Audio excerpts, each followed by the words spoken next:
Assalamualaikum. My name is Fazul Wahab. You are watching my YouTube channel. And the previous video we did question number 5 in question number 6 of exercise 6A class 6 mathematics. And today we will solve the last question of this exercise, which is question number 7. You can see question number 7. It is Ahmed earns 5,400 in a month and spend 4,500. Okay, so find the ratio of his income to his expenditure.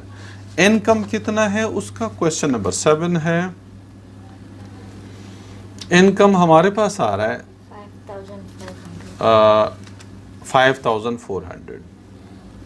RS 5,400, ठीक है. And his expenditure जो है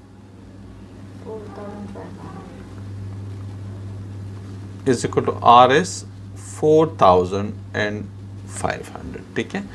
The part 1 income to expenditure. Part 1 we are solving income ratio of income to expenditure.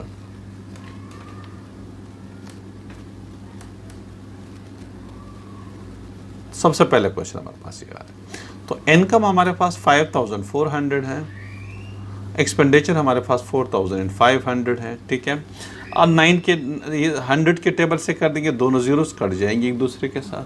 Divide by 100 कर देंगे दोनों side से, तो हमारे पास आ जाएगा 54:45. आप इसको इस तरह से भी काट सकते हैं, कोई प्रॉब्लम नहीं है, ठीक है. 9 6 ज़ा 54, 9 5 ज़ा 45, ठीक है. सो 6:5 इज द आंसर, ठीक है. First part second, his expenditure to his savings. अब हम सेविंग निकालते हैं कि सेविंग कितना, पहले सेविंग तो हम निकालें कि सेविंग कितना हो जाएगा. सेविंग हो जाएगा, देखें, saving is equal to income minus expenditure. Income minus expenditure, ठीक है, काफी, ठीक है. तो income 5,400, expenditure is 4,500. You got RS 900. अब रेशो हम निकालते हैं, ठीक है. 900 उसका जो है सेविंग आ रहा है. तो अब जो लिखा हुआ है his expenditure to his saving, expenditure, अब रेशो हमारे पास आ जाएगी, ratio expenditure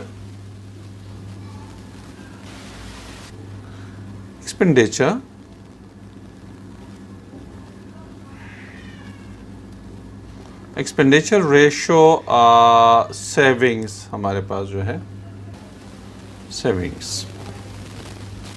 okay, expenditure is 4,500, saving is 900, दो जीरोस कट जाएंगे. 9 1 ज़ा 9, 9 5 ज़ा 45, 9 1 9. So this 5:1 is the answer for part second. Okay. Now next part is third. The third part is his income to his saving. His ratio part third. So we already know about all these things. Ratio of income to expenditure. Income ratio expenditure.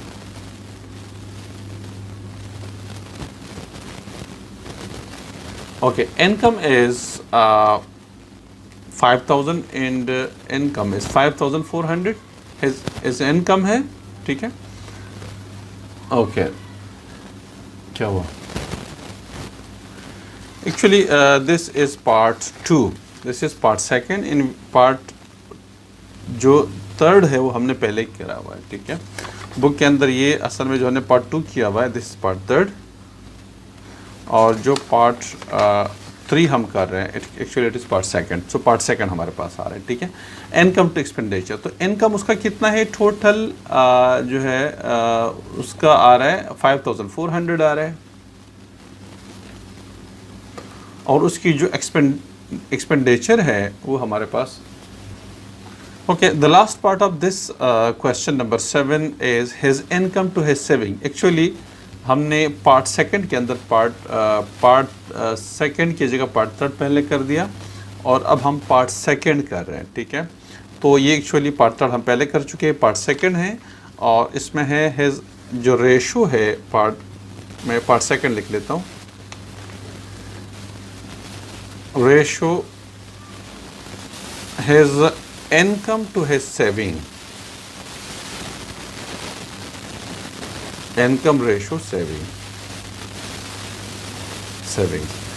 Income जो है उसका 5400 है total और saving उसके सिर्फ 900 है, ठीक है। दो जीरोस आप डिवाइड बाय 100 कर दीजिएगा, दोनों साइड को डिवाइडेड बाय 100 कर दीजिए। ये जीरोस कट जाएंगे, हमारे पास आ जाएगा 54 एंड 9। अब वैसे भी काट सकते हैं, कोई प्रॉब्लम उसमें नहीं है। 9 1 ज़ा 9, 9 6 ज़ा 54, ठीक है। तो 6:1 is the answer to part second. We did already part third हम पहले कर चुके हैं। तो ये तक क्वेश्चन नंबर 7 जो कि हमने उसको कम्प्लीटली सॉल्व कर दिया, ठीक है। Thank you.